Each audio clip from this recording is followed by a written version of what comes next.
Hey everybody, today on Northern Revolutions, I'm going to take a deep dive into one of my favorite bands, The Band. So stay tuned. Hey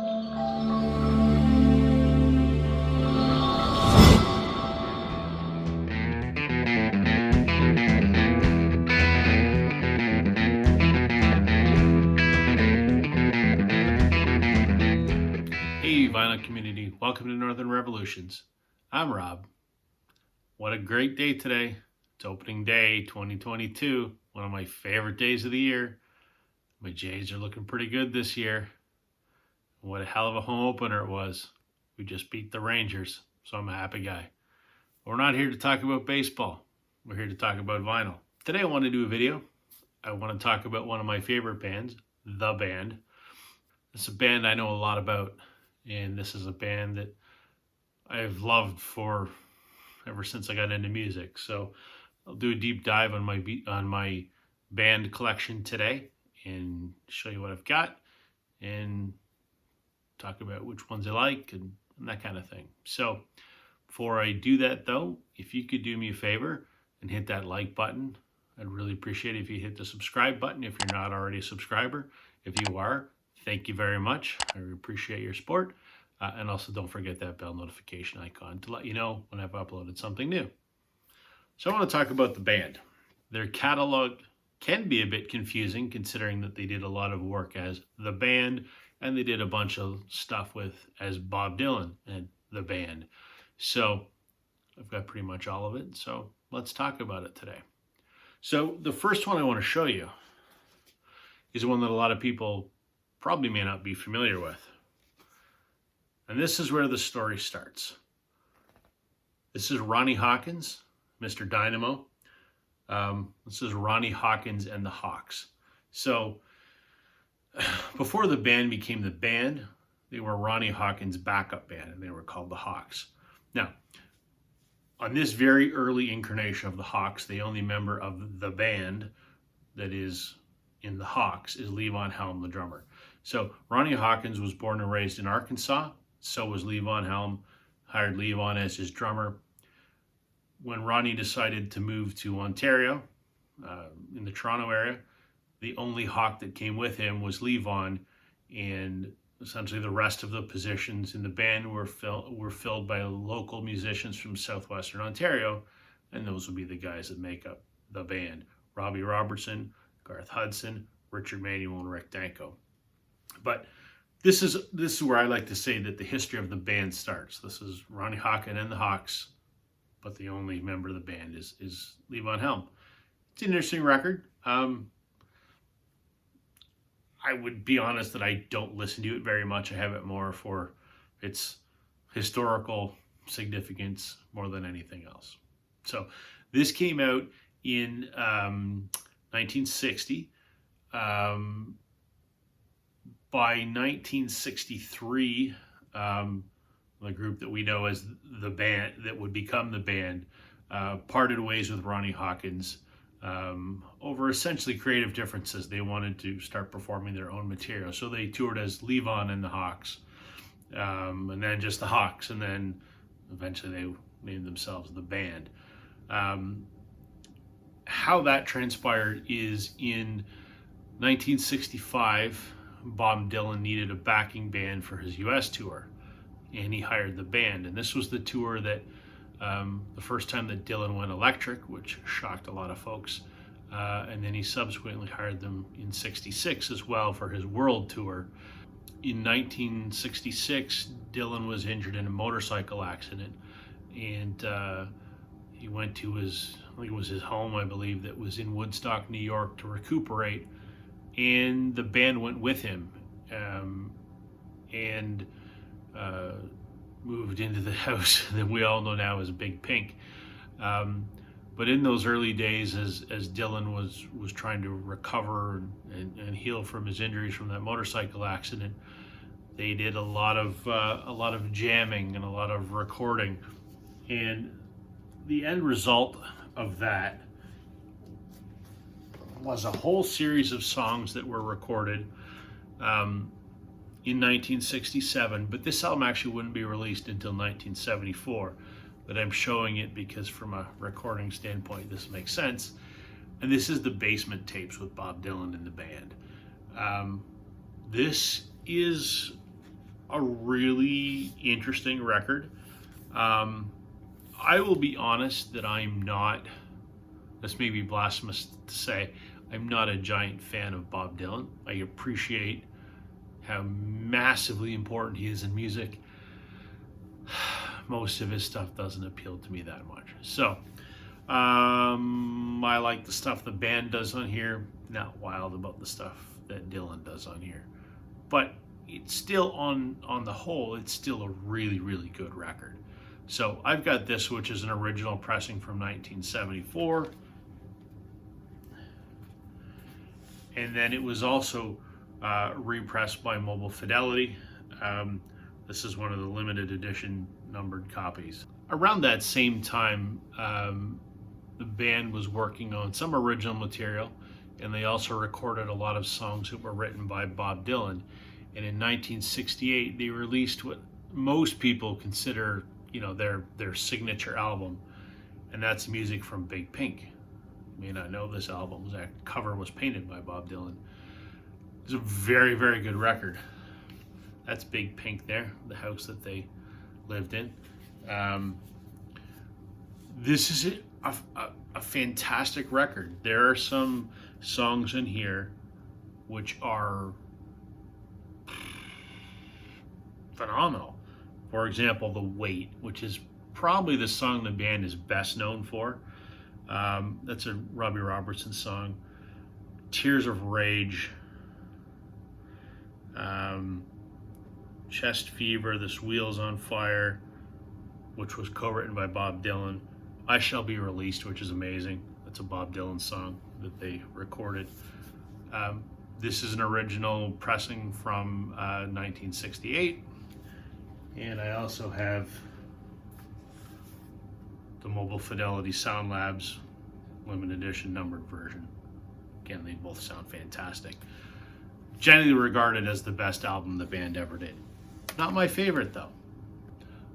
I mentioned in my record journey video how hugely important this album was to me. This is the band's second album, and this came out in 1969.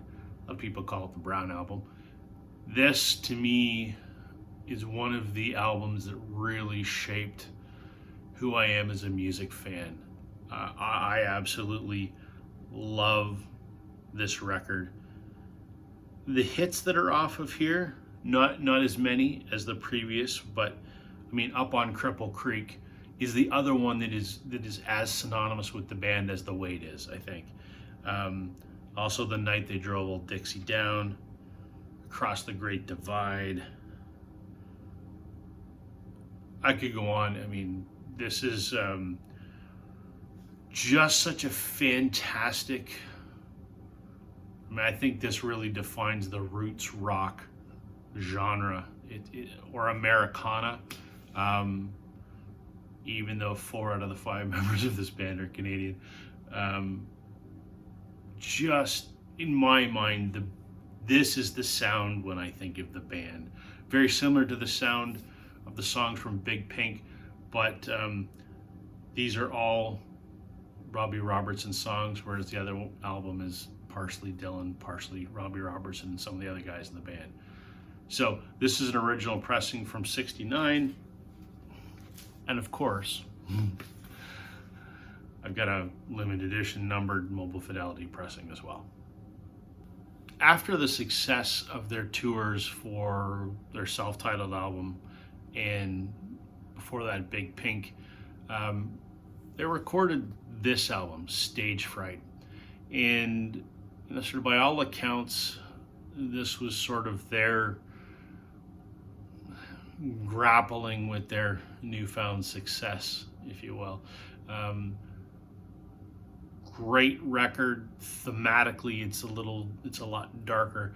The other ones are nostalgia dripped, and this sort of has a little darker tone to it. I mean, the main song, Stage Fright, you may often see it just looking like this, because originally it came with a slip cover that just sort of it's on the front like that. So that's actually what it looks like, but not often does that slip cover survive, so you may just see the record look like this. But there are some great hits on here. Obviously Stage Fright, The Shape I'm In, W.S. Walcott Medicine Show. These are just wonderful songs. Again, it sounds like the other albums, but thematically it's dealing with some darker subject matter, but just a great record. In 1971, the band released Cahoots. This was a little different project for them. Most, or up to this point, pretty much everything that the band had done was sort of a live off the floor recording, true performance recordings. This was them working in a new studio that had been purpose built. And this is a more of a, call it a crafted album. Not everyone was in the studio at the same time, and there's a lot of multi-tracking and recording the individual pieces and assembling the songs. Not to say that trivializes it, it certainly doesn't. One of my favorite songs by the band, Life is a Carnival, is on here. That I think is the big hit off of here. There's some other stuff like When I Paint My Masterpiece, but Life is a Carnival is really the big hit off of this record. Again, sounds like the other albums, but their approach to doing it was a little bit differently. And it wasn't as well received by the critics, but it had some pretty big shoes to fill. I mean, even Stage Fright didn't live up to the self-titled album and Big Pink. But if you like the band, every one of their albums are fantastic. So this was their 1971 release. In 1972, they put out an absolutely stellar live album called Rock of Ages. So, Reader's Digest version of this, in 72, at the end of 72, the band had a residency at the Academy of Music in New York. I think they did 5 shows, I believe, something like that. And the highlights of which were released as a triple LP. The band is great in the studio. The band is phenomenal on stage. Some of the best performing stage musicians of the 1970s. So you have them performing their songs, which are incredible, but done live. Amazing Stage Fright, The Night They Drove Old Dixie Down, Across the Great Divide, The Wait, The Shape I'm In, Life is a Carnival, and on and on and on. Bob Dylan makes a special appearance on here, surprise appearance. This is wonderful. I would say it's one of my favorite live albums, except they have an even better one, which I'm going to talk about in a couple minutes. This is an original pressing from 72, and surprise, surprise, I have the Mobile Fidelity limited edition numbered version as well. This was re-released, I want to say about 8 or 9 years ago as a completely different package, a really ugly blue and pink cover. It was called Live at the Academy of Music, and it's the complete, it's like 4 discs or whatever. There's a 2 CD version and a 4 CD version never done on vinyl. 4 CD version is the one I want to get because it has a lot more material on it, but kind of expensive.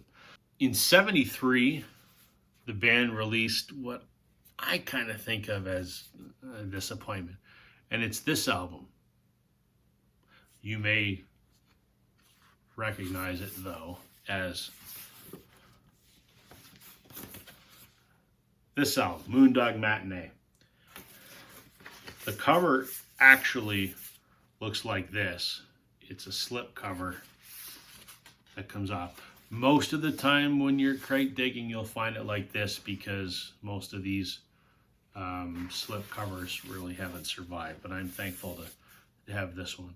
I also have a copy of this on my wall, the, the, the black cover, signed by Robbie Robertson.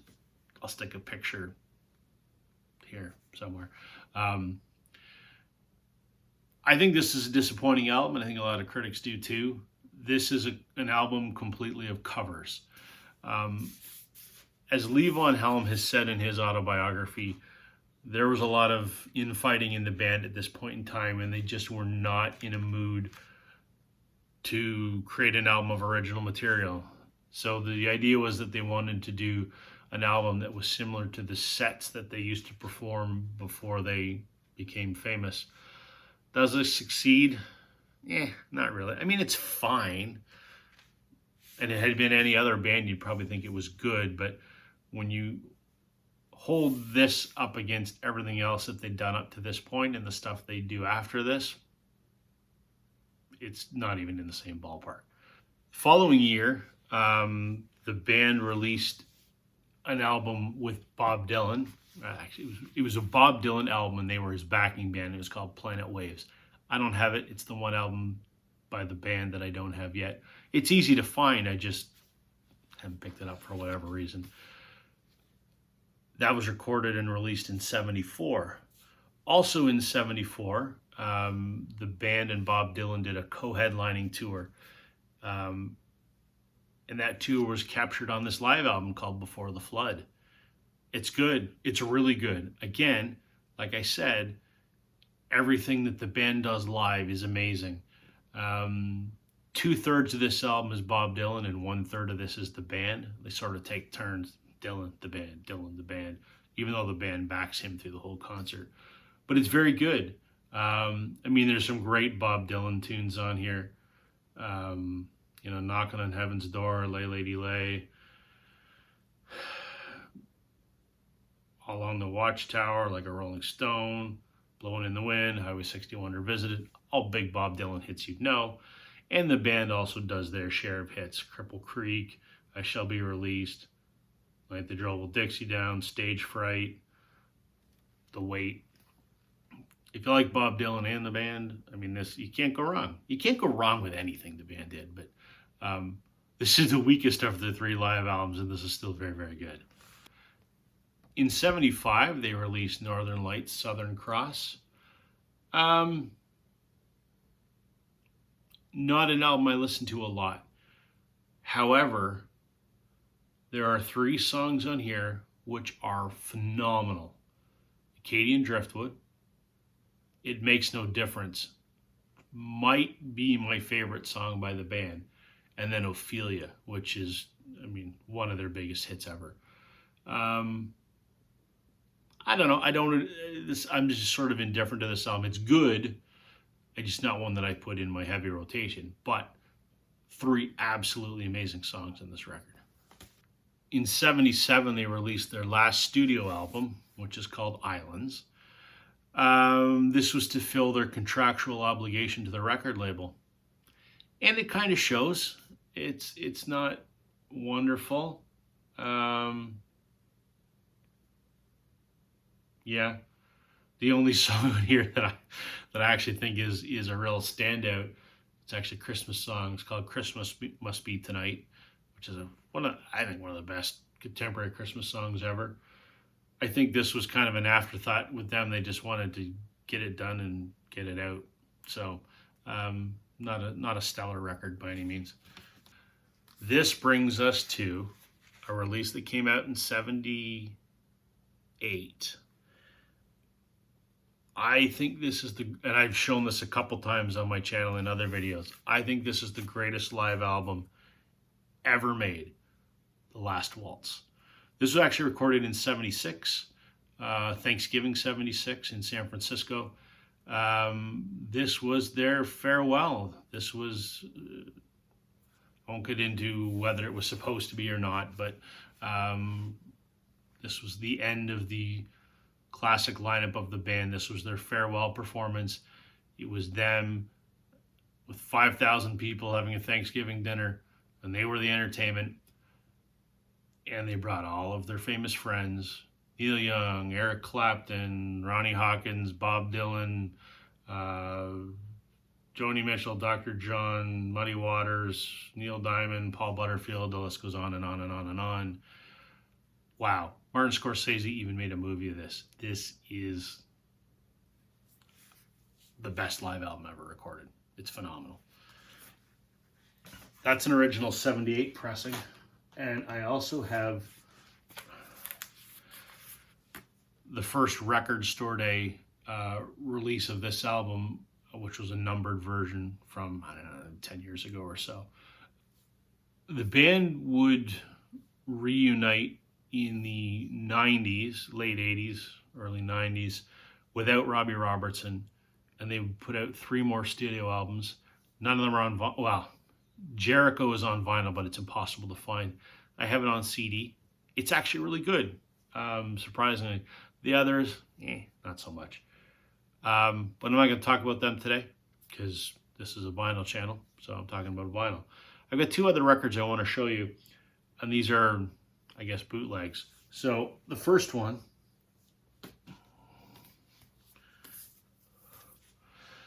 this is called Palladium Circles. So this was a concert from September of '76, so 2 months before the Last Waltz. This was at the Palladium in New York City. This was a live show. It was recorded and broadcast on WNEW FM, which is a radio station, so it's a radio broadcast. This is a wonderful, wonderful, wonderful live concert. It's as good as Rock of Ages. It's not quite as good as Last Waltz because, I mean, the Last Waltz is so far above everything else because of, you know, all the collaborations that are on there. But this is as good as Rock of Ages. It's fantastic. The last one I want to show you is the band live in Charleston in 1994. Pick this up because this is a live recording of the band in the post-Robbie Robertson era. This is after Richard Manuel's death, so it's Levon Helm, Garth Hudson, and Rick Danko, along with the 2 new members, 3 new members. I bought it because I wanted to hear if the magic was still there. It's not. You know, they do some of the hits on here and some other stuff. It's interesting to listen to, but yeah, not great. That's my look at what I have by the band.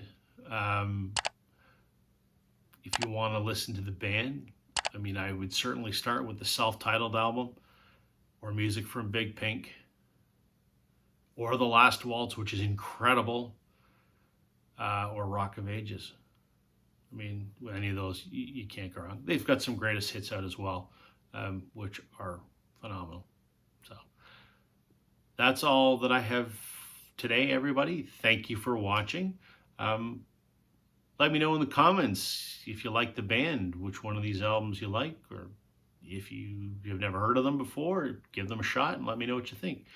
I love to read what everyone has to say. So thank you, everybody. I will catch you on the flip side.